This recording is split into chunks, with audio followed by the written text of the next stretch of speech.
이달 초 조퇴하는 자녀를 혼자 교문까지 보냈다는 이유로 담임교사에게 폭언을 한 A씨. 그럼 우리 아이가 내려오다가 1초 만에 죽으면 그거 볼 사람 아무도 없다는 거잖아. 그럼 누가 책임질 건데? 이렇게 말씀. 닷새 뒤 다시 열린 2차 면담 자리에서 A씨는 담임교사에게 공무원이라는 지위를 내세우며 협박성 발언도 서슴지 않았습니다. 계속 얘기하지만 저도 그냥 정말 어떻게 괴롭히면 이 사람을 말려 죽이는지 알아요. 알고 보니 A씨는 화성시청 소속 6급 공무원이었습니다.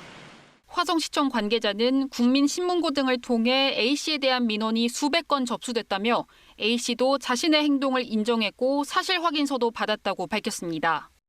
결국 A씨는 지난 18일자로 직위해제 조치됐습니다. 화성시청에는 A씨를 아예 파면하라는 민원까지 쇄도하고 있습니다. 저희는 이제 원칙대로 이제 징계 절차라든가 조사 절차를 진행하고 있다. 화성시청은 A씨의 행동이 공무원의 품위유지 위반에 해당하는지 등을 조사하고 있습니다. A씨의 최종 징계 수위는 다음 달 1일 열리는 교육청 지역교권보호위원회 이후 결정될 것으로 보입니다. KBS 뉴스 이수민입니다. 초등학교 4학년 담임교사인 A씨, 최근 정신과 치료를 받고 있습니다. 학부모와의 잇따른 갈등 때문입니다. 조퇴하는 학생을 교문까지 혼자 내보냈다는 이유로 학생들 앞에서 학부모로부터 삿대질을 당하고 폭언을 들어야 했습니다.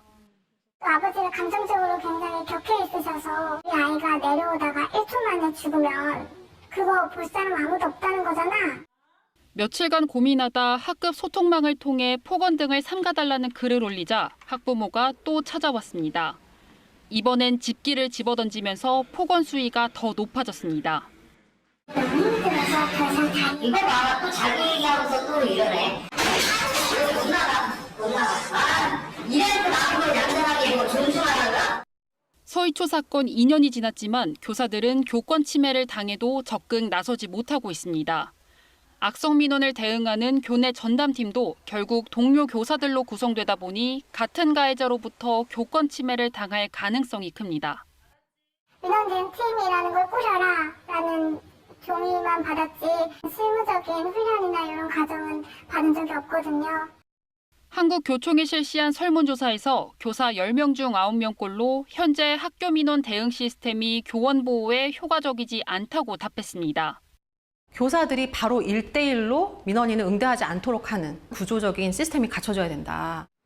교권 침해를 막기 위해선 교사 개인 연락처 공개를 금지하고 학교 대표 전화로 민원 창구를 일원화해야 한다는 지적도 나오고 있습니다. KBS 뉴스 이수민입니다. 제주 시내 한 중학교. 어제 새벽 3학년 담임을 맡고 있던 40대 교사 A씨가 숨진 채 발견됐습니다. 이 교사의 가족이 교무실에서 유서를 발견하자 경찰에 실종 신고를 했고 20여 분 만에 건물 뒤편 창고에서 발견됐습니다. A씨가 남긴 유서에는 학생 가족과 갈등으로 힘들었다는 취지의 내용이 담긴 것으로 알려졌습니다.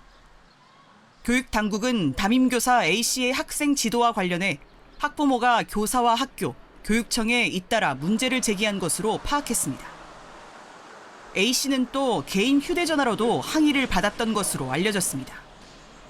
제주도 교육청은 학교 측에서도 숨진 교사와 해당 사안을 놓고 대화를 나눴고 학교 교장도 학부모와 통화한 사실이 있었다고 밝혔습니다. 또 현재 경찰 수사가 진행 중으로 수사 내용에 따라 교육청이 할 수 있는 역할을 다할 것이라고 덧붙였습니다. 김광수 교육감은 학교 현장에서 일어나선 안 되는 일이 발생해 매우 안타깝다며 이런 일이 되풀이되지 않도록 최선을 다하겠다고 밝혔습니다. 제주도 교육청은 교사와 학생 등 학교 구성원들의 심리 정서 안정과 학교의 정상적인 교육 활동을 위해 적극적으로 지원하겠다고 밝혔습니다. 전교조 제주 지부는 애도 성명을 내고 신중하고 철저한 조사를 요구했습니다. 경찰은 숨진 교사가 사망 전까지 협박 또는 괴롭힘을 당했는지 수사에 착수했습니다. KBS 뉴스 민소영입니다. 부산 서구의 한 초등학교. 지난달 28일 이 학교 5학년 남학생이 다른 반 학생과 다툼을 벌였습니다. 40대 여성 교사가 서로 화해하도록 중재했지만 이를 거부하고 교실로 돌아간 남학생.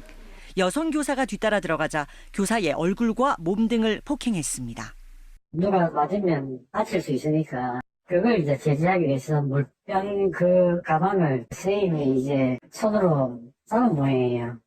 가해 학생 부모는 처음엔 자녀의 잘못을 시인했습니다. 그런데 폭행 충격에 병가를 낸 뒤 지난 2일 출근한 피해 교사가 교육청에 교권보호위원회 소집을 요구하자 태도가 돌변했습니다. 자신의 자녀가 교사로부터 폭행을 당했다며 오히려 피해 교사를 아동학대 혐의로 경찰에 고소한 겁니다. 부산시 교육청은 교권보호위원회를 열어 교권 침해 여부를 조사하기로 했습니다. 이와 함께 가해 학생 징계도 논의하기로 했습니다.